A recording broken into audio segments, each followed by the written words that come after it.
Teddy, what a nice surprise. I'm delighted to see you. How are you? Always, my dear. Have you come to see my little oasis of beauty creams and magical skin preservatives? Hardly, Beatrice. Oh, you just say that now. But just you wait. I'll have all you men flocking to my counter just to see how well it's doing, because the women are enjoying the product so much. I expect this to be my first and last appearance at your counter. I'm going to ask you some questions, and I expect some very straight answers. Ask me anything, my dear. I'm all yours. What are you up to, Beatrice? Eternal youth, darling. What else?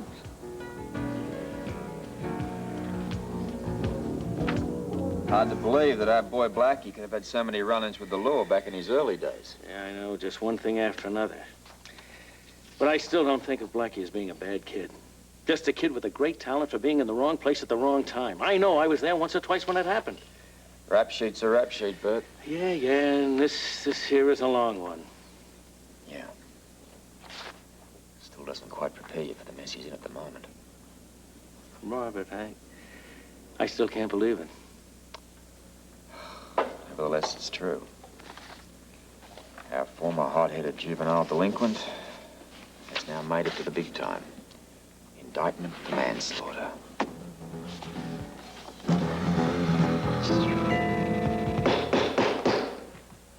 The matter before this court is docket number 320-14-9. The people of the state of New York versus Albert Parish.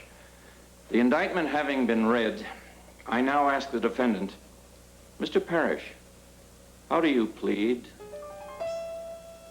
Door. It's made of a eucalyptus oil base.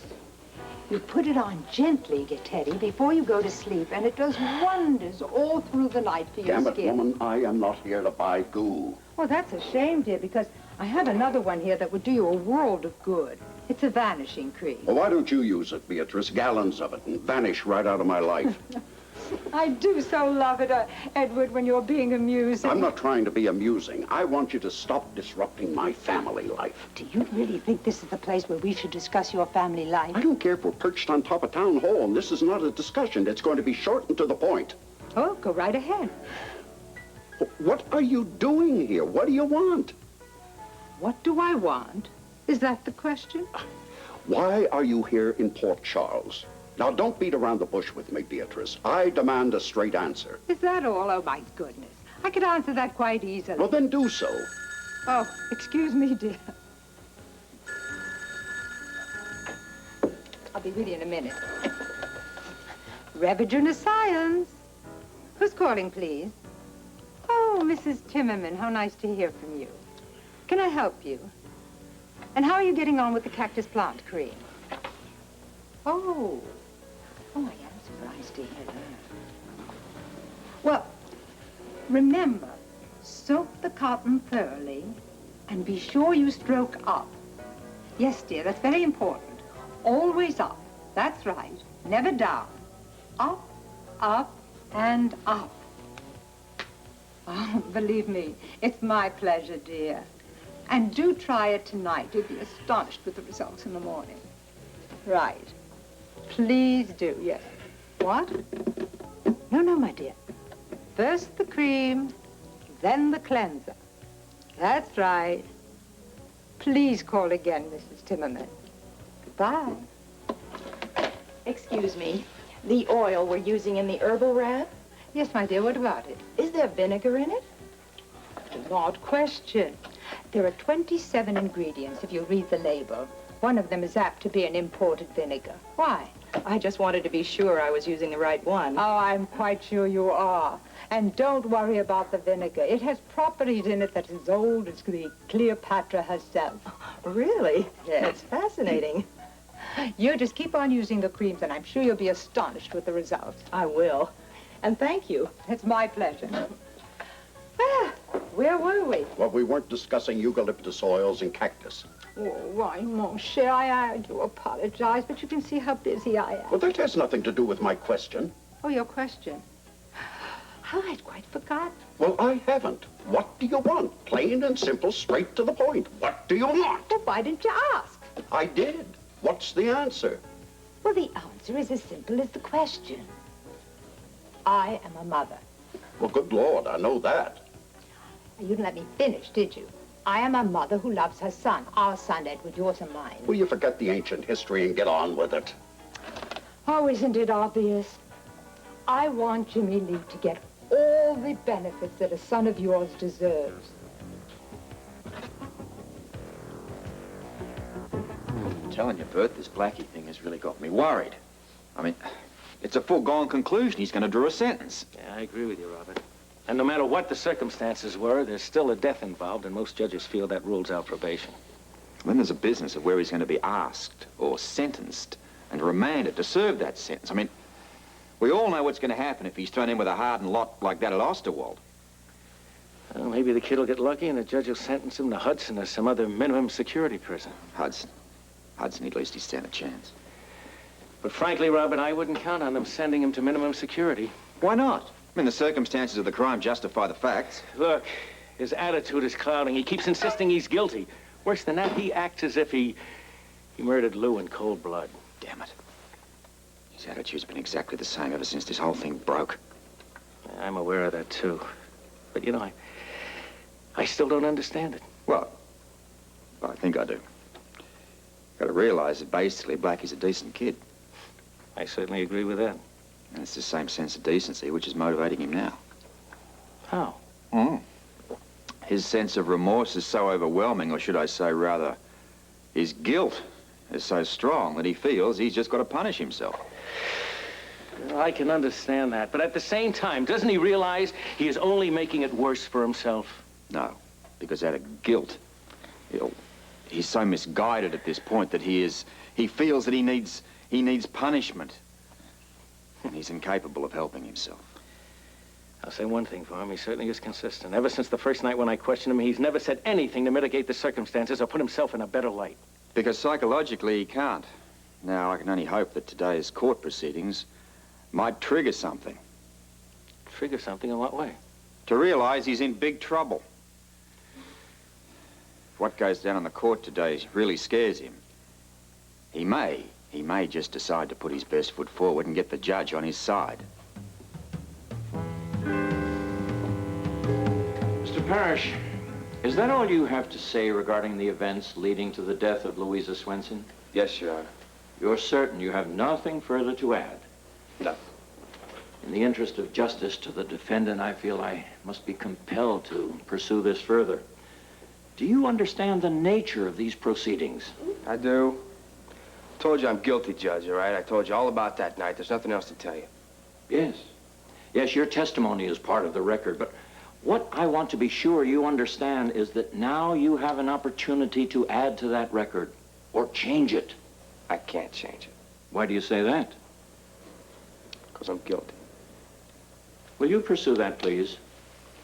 You state that you're guilty. In your own words. Guilty of what? I've told you. I stole that song, and I started a fight, and she's dead. I killed Lou. Your Honor, may I suggest that the actual events of that evening in the hotel room be open for scrutiny? I object, Your Honor, Stated, Mr. Boyer. on the grounds that the criminal investigation has been completed and entered into the record. This is a pre-sentencing procedure based on the record as it stands and on the defendant's admission of guilt. Your point is well taken. Can I have a word with my client, Your Honor? Yes, if you'll be brief. Thank you. Don't you understand he is pleading with you to make a statement in your own behalf? Do it. I've told you 10 times, Jake, I'm guilty. Blackie, there are mitigating circumstances here. Tell him. No. Why not? Because I told you already. I killed the girl, all right? I stole that song, and I killed her. That's what I'm doing. Your Honor, I feel I must interrupt. Proceed. The state objects to any further delays in the proceedings. Your Honor has given the defendant ample opportunity to speak, and by his own admission, he has indicated that he understands the nature of these proceedings. And further, not only has he stated that he is guilty, he's reiterated his plea and, in fact, insisted on it. He has thus, of his own volition, waived trial in this matter. Your Honor, the state respectfully submits that nothing further remains to be done but Your Honor's formal sentencing. Do you wish that entered as in the form of a motion, Mr. Boyer? The state so moves, Your Honor. Motion is granted. Has the defendant's counsel made certain to his client that he realizes the consequences of his guilty plea? Yes, I have, Your Honor. And for the record, I've urged my client to change his plea, but despite my efforts, he remains adamant. You're stating that your client is acting against your advice? Yes, Your Honor, consistently. Thank you. The defendant and client may be seated.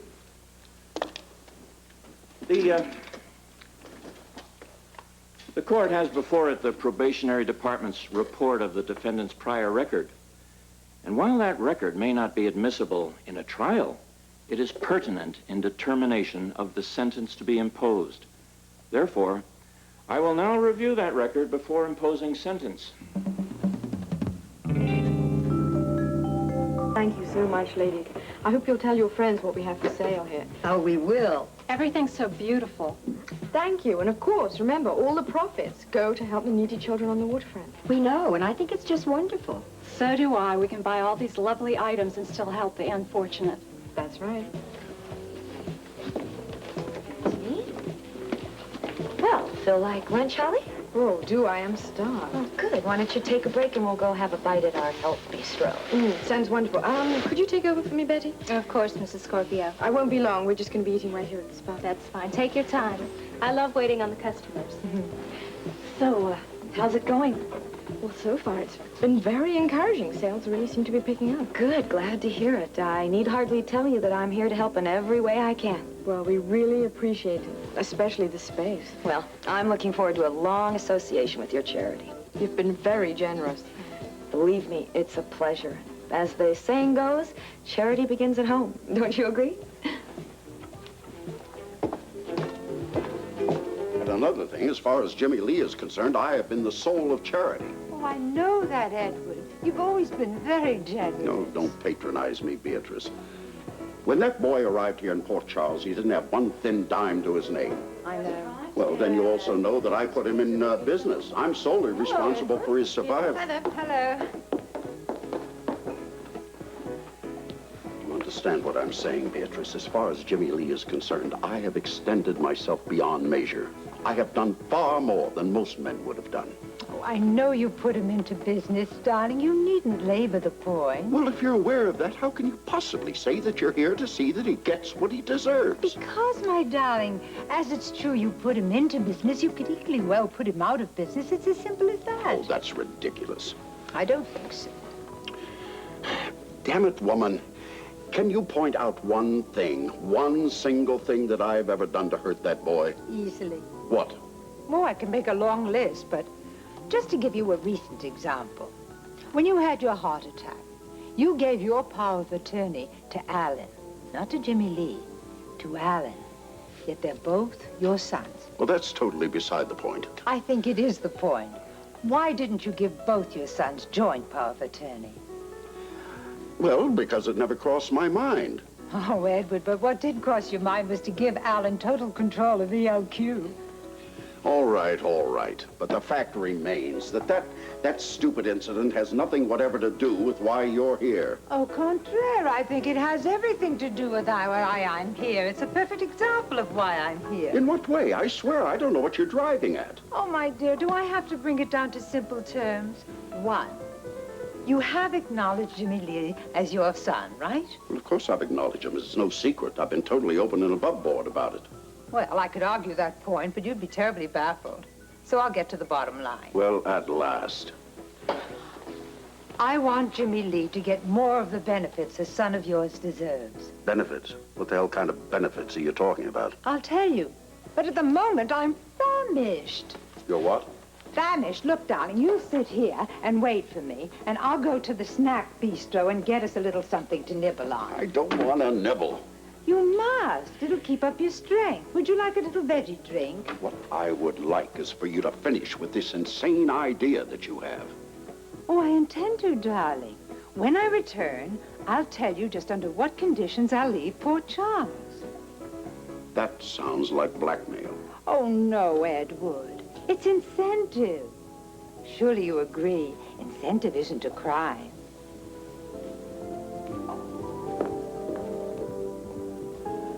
The court feels obliged to comment on the defendant's record of prior offenses. in particular because among many offenses, it includes theft, assault, and a charge of rape. I would also like it noted for the record that the victim of this rape charge was the same young girl the defendant has admitted that he killed. In summary, this is a very full file, and the court views it as a long record of extremely serious charges. Does the district attorney wish to comment on it? I do, Your Honor. As Your Honor well knows, having reviewed the defendant's file, his record of priors dates back to his earliest years. I'm aware of that. Respectfully, I would submit that that record is replete with petty theft, muggings, vandalism, and I would also like to call to the court's attention that the defendant's own foster father, Dr. Weber, who is present in the court today, himself apprehended the defendant while committing a felony, specifically stealing. The court has read the record, Mr. Boyer. If you have anything pertinent to add, do so without repetition. I apologize, Your Honor. In summary, then, the state wishes to point out that the defendant exhibited a contempt for law and society at an early age, and that even then, associated with a criminal element centered in and around our own waterfront area, where his own mother was a confirmed alcoholic. Your Honor, I have to object here. On what grounds? On the grounds that during his recital, the district attorney is only presenting half-truths. To each and every citation to which he refers, there are mitigating circumstances. Jake, I don't to need cite this. one, for example, the alleged mugging. The man was already unconscious and on the ground when Blackie Parish found him. And then he stole from him.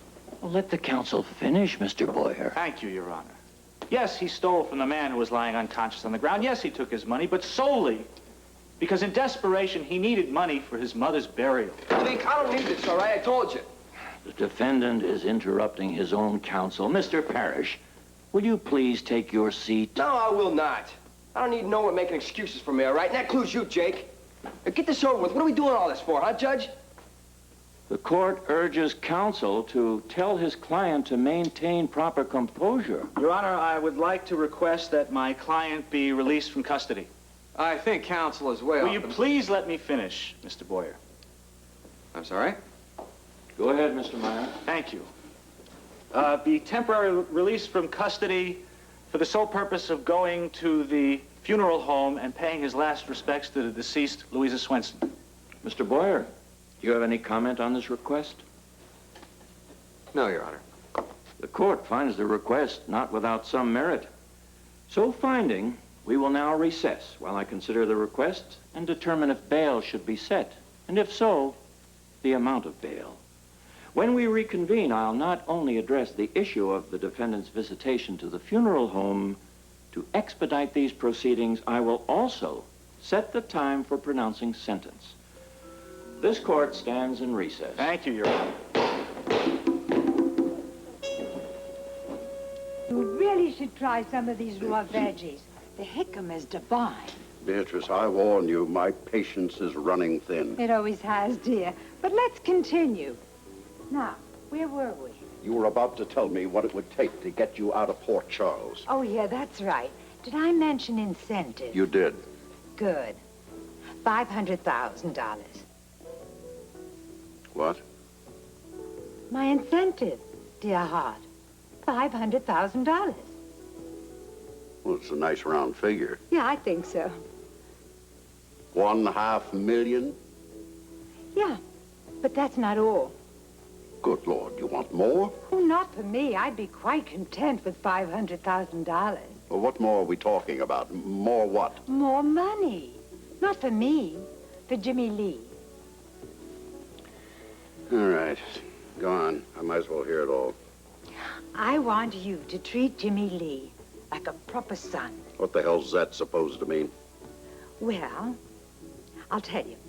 I'd like you to remake your will so that when you die, Alan's inheritance and Jimmy Lee are exactly equal.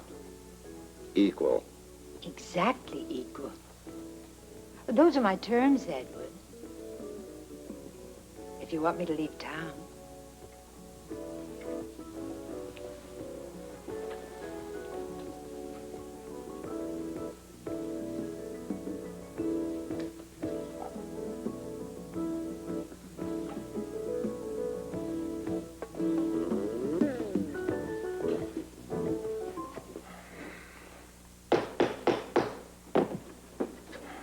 These proceedings will now continue. With regard to the request that the defendant be allowed temporary release from custody, this request is granted. The court admonishes the defendant and his counsel that the release is for the sole and express purpose of a visit to the funeral home. Defendant is to remain within the confines of this city during his release. Bail is set at $10,000. Defendant is to return to custody in 24 hours. Question? State it, Mr. Boyer. The state feels that the amount of bail is insufficient to guarantee the return of the defendant for sentencing, Your Honor. The court is satisfied that the defendant will reappear. Bail will remain at $10,000. Next, as to the sentence that will be imposed, does the defendant wish to speak before the time for formal sentencing is set? Sir, I do. Proceed, Mr. Parish. I'd like you to get this sentence over as soon as possible. Your Honor, a request. Let your client continue, Mr. Counsel. Do you have anything else to say? No. Just do it as soon as you can. Your request is noted. Ordinarily, I might delay sentencing to allow for further investigation, but this court is persuaded that undue delay is not necessary in this matter. The defendant's plea of guilty is well established. The file on him is complete and well documented, and the defendant's own behavior in the last few weeks is a matter of public record. For those reasons, the defendant's request for prompt sentencing is granted. I will pronounce sentence at 4 o'clock tomorrow afternoon.